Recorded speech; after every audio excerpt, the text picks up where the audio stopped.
Hello everybody, thank you for tuning in to another Starcraft 2 broadcast. My name is Ahnaris, and today we're here watching game number 3 from the Intel Extreme Masters Tournament quarterfinals between Squirtle of Team Startail against EG.IdrA, the American player from Team Evil Geniuses. Now this is going to be played on the map The Lost Temple, which is slightly different than the Shattered Temple, one of the maps released recently by Blizzard, thrown into the ladder rotation.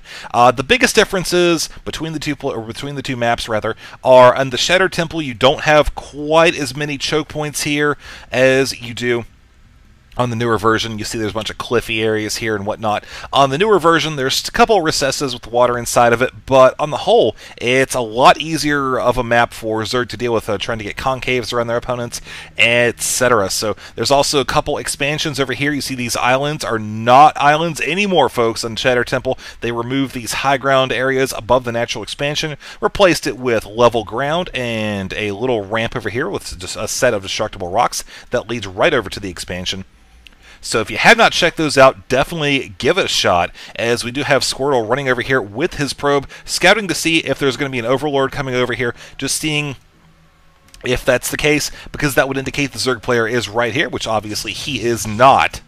Right now, EG.IdrA on 15 supply here, might decide to throw down a pool extractor, maybe decide to go in expansion. We did see in game number 1 and 2, he did opt for the Speedling build, going to be trying to get that with the extractor before his hatchery, rather. So it looks like he is going to be sticking with that same build as we have seen the first 2 games. Again, like I've said before, it's a lot safer of a build than going for that fast expansion. If nothing else, you don't have to worry quite as much about that probe harassment down there with the drone throwing down a pylon, or just blocking it in general. It's a little bit easier to deal with when you have those Zerglings out there. Also, it keeps the Protoss from quite so much wanting to block off with any pylons and gateways, forges, or anything like that, which, despite the change to the ramp requiring a little bit more strategic building placement, it is still something you do see from time to time here. So Squirtle is looking to block that expansion with a probe, not actually investing in a pylon or anything, just doing his own thing. Cybernetic score has gone down, working on 1 gas as we speak here. Now, while these guys are building just a little bit here, go over some brief information about the players, actually. This is stuff that I covered in game number 1. EG.IdrA, as I mentioned before, he is arguably, I would say, probably the best Zerg player in North America. Certainly one of the best in the world. And, you know, he's well known for that macro-oriented playstyle that he's used oh so much. We've actually seen that in game number 1 and attempted in game number 2. You saw that Squirtle actually kind of punished him for that in game number 2. So I'm sure he was definitely looking for revenge from game number 1, where EG.IdrA just kind of went all over the place, spread his creep around, got done 3 base, and just had his way with Squirtle. So Squirtle's going to be looking for revenge. Speaking of Squirtle, like I said earlier, he is of Team Startail, and he is a GSL Code A player from Season 1 and 2. Looks like that probe was actually blocked off for just a moment or two there, as I'm sure he knows about the move to mineral command, but that's okay, because there are 2 extractors here, and oh man, Squirtle might actually be going for a similar build as game number 2 with that fast Stargate. We'll have to see. Jordan is going to be scouting out, seeing exactly what he can for as long as possible. But, you know, the Protoss actually, and we've seen in game number 1 and 2, he doesn't make it quite as big of a point to keep a probe in here. Again, with the Zerglings and the creep, it's really difficult to scout out against Zerg. Once they get those Zerglings out, which he saw that the build EG.IdrA was going, he knew that he was most likely going to be throwing down that spawning pool and the extractor to get those Speedlings and then immediately expand out to the natural. So he didn't really hang around too long. The thing with Zerg drones, on the other hand, you get in here scouting against Protoss. Their first unit, the Zealot, really can't catch up with the drones, man. I'll tell you what, you'll see that Zealot running around all day trying to chase it, and that Zealot would be much better just positioning it exactly where it is right now, blocking off the choke, this little tiny area, so no more Zerglings can get up here and see the build that the Protoss player decides to go after he gets that Stalker and kills off that drone. Squirtle going to be throwing down a Void Ray, chrono boosting right off the bat, as well as a proxy pylon. So we do indeed have the makings of a very similar build from game number 2. Now at this point you'll see EG.IdrA actually already has his lair about 50% complete. This is a tiny bit earlier than we saw in game number 2. He is now getting the extractor, again the same. That's about the same as game number 2 here. So he may decide to cut a few drones, maybe try to get Hydras a little bit earlier, may decide to throw out an extra queen or two, I don't know. That's going to kind of remain to be seen here. He is throwing down one Spine Crawler. Now, another difference between this and the Shattered Temple is that on Lost Temple, this choke point is a lot easier to defend. You can hold off attacks against your natural with a lot less effort than on the Shattered Temple, which actually is kind of widened out this area right here, so you've got all this to worry about. Pretty difficult stuff, and actually IDrA doing a good thing here. Using his Zerglings, doesn't want to keep them those defenses idle. Knocking out those destructible rocks, may decide to go expand there, as it is relatively close to his base. Just get the creep spread out a tiny bit there. One Void Rig going to be coming over here. Looks like he does have one Overlord kill. Going to be engaging the Zergling. No chance there. Oh, poor little guy. Poor little Eddie, that's okay. Now the Void Ray is actually going to be engaging a high priority target. Look at this Overseer right here. 100 gas already invested into this thing. And it is going to be gone, ladies and gentlemen. Oh my god, look at that, 11 hit points. So very close. Did not lose that Overseer. Wow. Oh, just wow. Lucky, well, not really lucky there, but still good stuff nonetheless. 2 Void Rays now on the field. Look at those Protoss forces going to be coming across the map, claiming the xel'naga watchtower, as well as some reinforcements coming over here from the southern portion of the map. We are indeed seeing a replay here, or a repeat from game number 2, except this time a little bit more in the way of the Void Ray area, probably to compensate for the likelihood of the additional Hydras. Popped out a little bit earlier. We do see 2 of them, 4 of them right off the bat. Actually, 2 of these Void Rays are completely charged up, so they're going to be doing so much damage. Look at those great force fields right there, blocking off a lot of those forces from getting in here and doing any damage whatsoever. The Void Rays, man. The Void Rays. Oh, the Void Rays. Look at how much blood there is in the field. All that Zergling goop just all over the base of the ramp there. 2 Zealots have lived to tell the tale, and there's the GG right there. So that's going to be game, ladies and gentlemen. Game number 3 from the Intel Extreme Masters Tournament. And let's go on to game number 4 and see what happens next, as IDrA is now actually down 1 game, 2-1 in favor of Squirtle. Alright folks, here we go. Game number 4 between Squirtle, spawning as the Protoss over in the 2 o'clock position, and his Zerg opponent, EG.IdrA, spawning in the 12. We are playing on the map Scrap Station. Interesting choice for game number 4 here. Just a quick recap of the previous games. Spoiler alert, I'm going to go over some information, so if you don't want to watch it, pause here, go watch them, come back later. Game number 1 took place on xel'naga Caverns, which, Squirtle kind of did his own thing. We saw IDrA really build up, take command of the top half of the map, and make some very strong pushes after a midfield engagement with the Protoss player, who had one of his Colossus taken out really early. Colossus. I swear I know I mess that up sometimes, but when you get talking so fast, it just kind of happens, but whatever.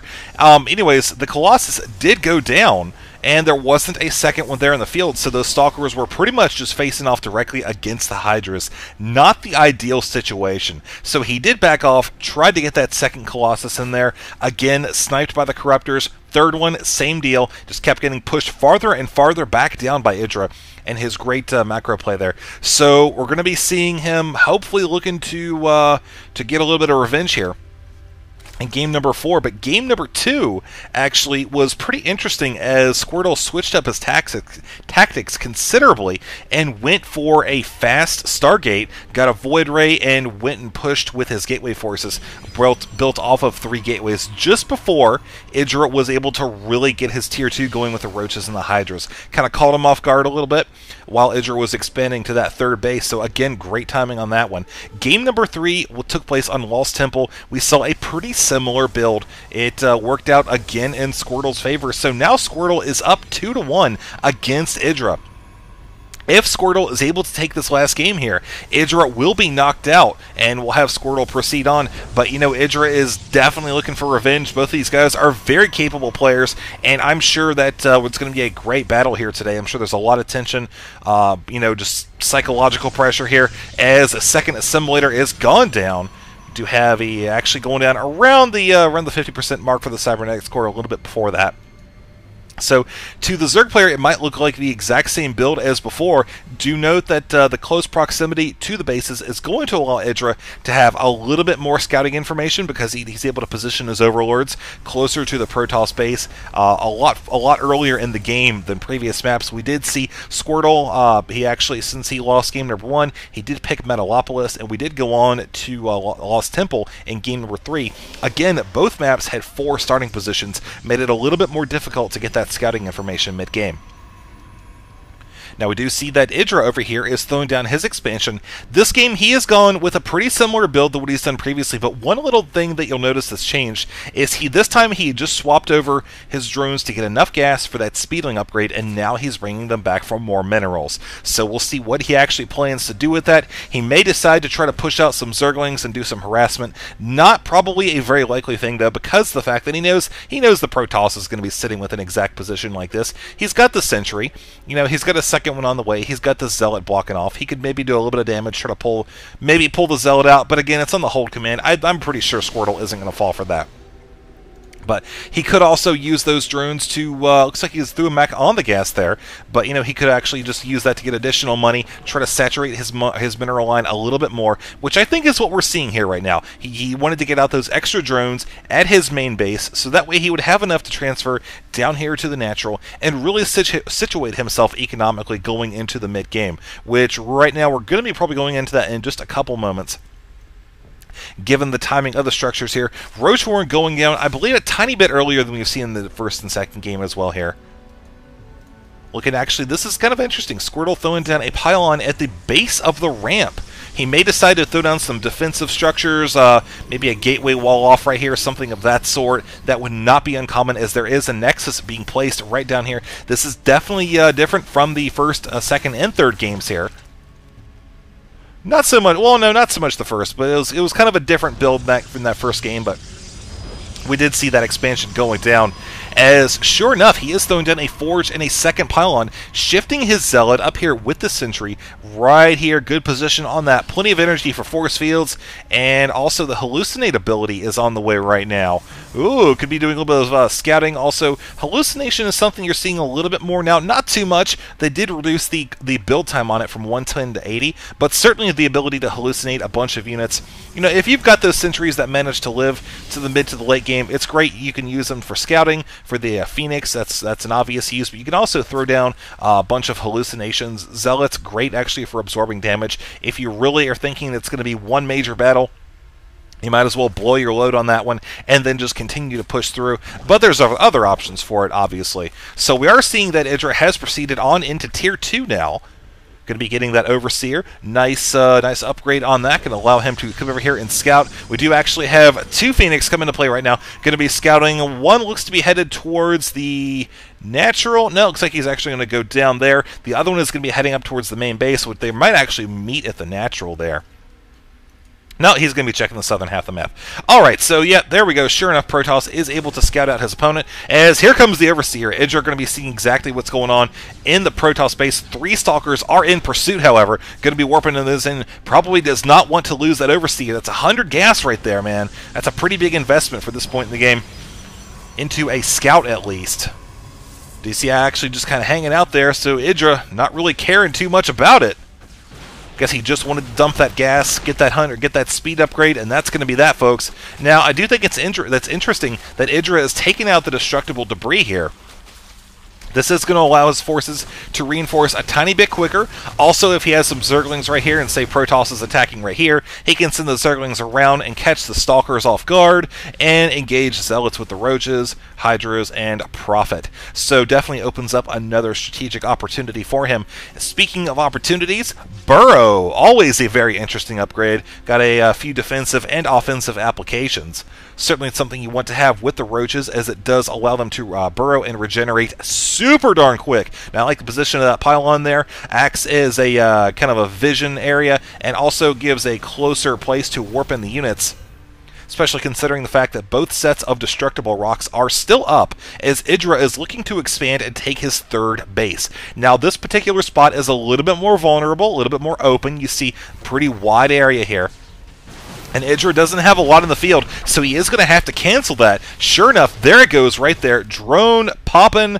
Oh, you poor little guy. So, good play there by Squirtle, taking a little bit of mid-map control as he is sending one Zealot down. You know, probably thinking, I got to make sure there's nothing at this high-yield expansion. May decide to leave it at the Watchtower, may not. Most likely not, because of the fact that that is a Zealot, not a probe. Don't want to leave Zealots lying around enough. Oh, man, look how close that guy is. Oh, okay. Well, yeah, I think we all saw that coming there. So, looking at the economy right now, speaking of economy, I do want to point out there is a Spire and Hydralisk Den on the way, as well as a Colossus, Extended Thermal Lance, and Weapons 1 for the Protoss, and 2 Stargates. Ooh.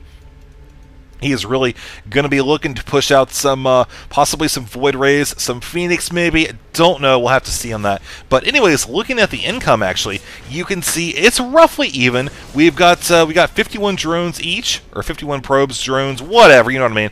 And minerals about dead even, gas about dead even as well there. And looking at the army size, look at that, 118 to 92. So IDrA actually looking for an engagement here as he moving across the map. Very roach heavy army. Force fields have gone down. One immortal is actually trapped. This, oh man, yeah, that's, I think we saw that one coming as well here. Brought in one more sentry. Again, the force field's very good thing. Now, a warp prism. These are something that I'm starting to see more and more. They're such great units, man. I absolutely love the warp prism.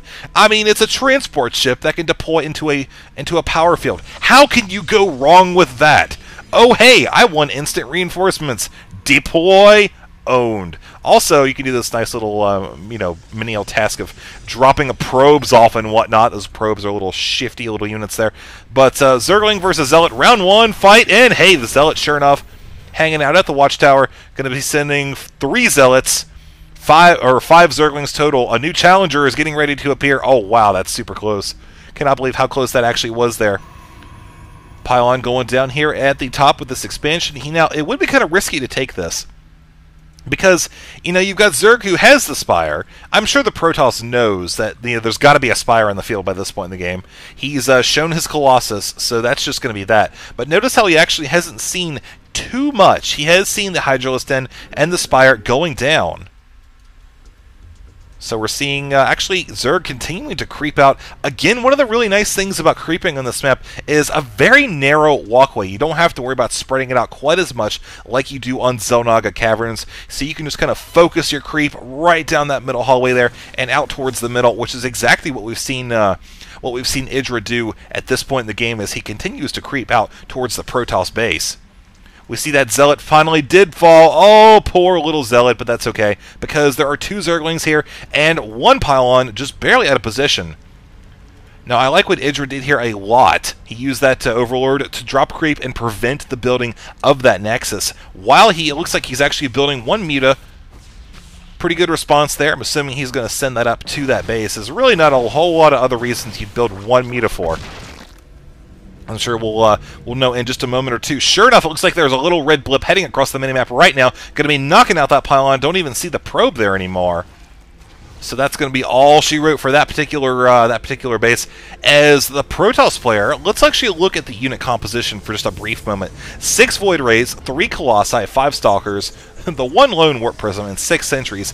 Look at the Zerg though, man. He's got 22 Roaches, 11 Corruptors, 13 Hydralisks. Oh, man, look at this. He's actually coming over here. Oh, baby. Warp Prism going to be going down super quick as the Zerg has actually blocked off this expansion as well. You see IDrA kind of moving up very slowly, establishing that map dominance, saying no to this expansion.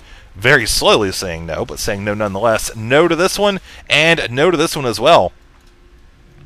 Protoss might actually knock out the rocks here. He has the giant Protoss ball of 1A right here. Might do something with it. Not too sure. We'll just have to see. As we do move close to the 17-minute mark here, we haven't had any major engagements. We did kind of have a little skirmish right here, but it was mostly Protoss just walling off and trying to retreat, losing one of those Immortals in the process there. Immortals, great units against the Roaches, as long as you can keep them back behind the lines. You don't want them taking the fire, because they can actually be a high priority target if they're left kind of exposed like that, which which was the case in that particular instance. Now check this out, man. Great positioning of the Overlord by IDrA. Protoss player not knocking that out, so the Zerg player does indeed know that there is an attack coming down the middle lane here.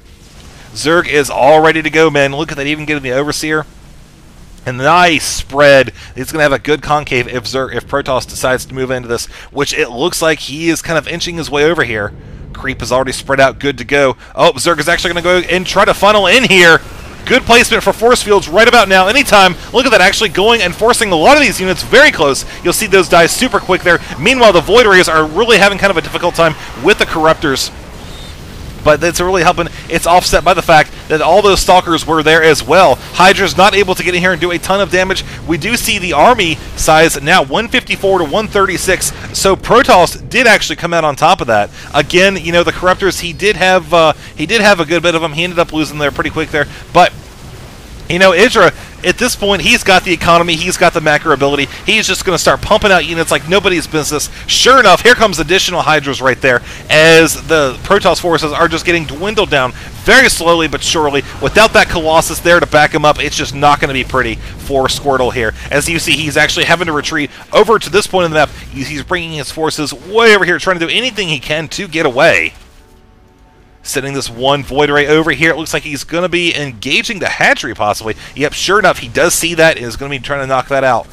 You see a whole bunch of red coming down there. Meanwhile, Protoss looking to reinforce with Stalkers and a couple Zealots and a couple Void Rays as well. Looks like he's actually going to pull those back at the last second there. And here comes the Drone Army, ladies and gentlemen.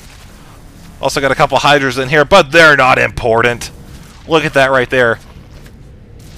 IDrA does not afraid of anything, ladies and gentlemen. Oh, wow, look at that Void Ray. 12 hit points. Protoss looking to push forward again against the natural. But you look at the income right now, 1,600 to 800. IDrA has done a fantastic job of keeping the Protoss locked in, denying 3 different expansions there. And now, this is pretty much going to be all she wrote, man. I'll tell you what, just look at the size comparison of the forces. Sure enough, there's the GG. There's not a lot you can do when you got about 20 angry Hydras there against the Protoss forces, which are largely vulnerable to this particular unit composition. So, wow, is that guy getting impaled? Oh, geez, that cannot be healthy. All right, so that's game number 4. Let's go on to game number 5 and see who is going to win this, man. 2-2. Good stuff.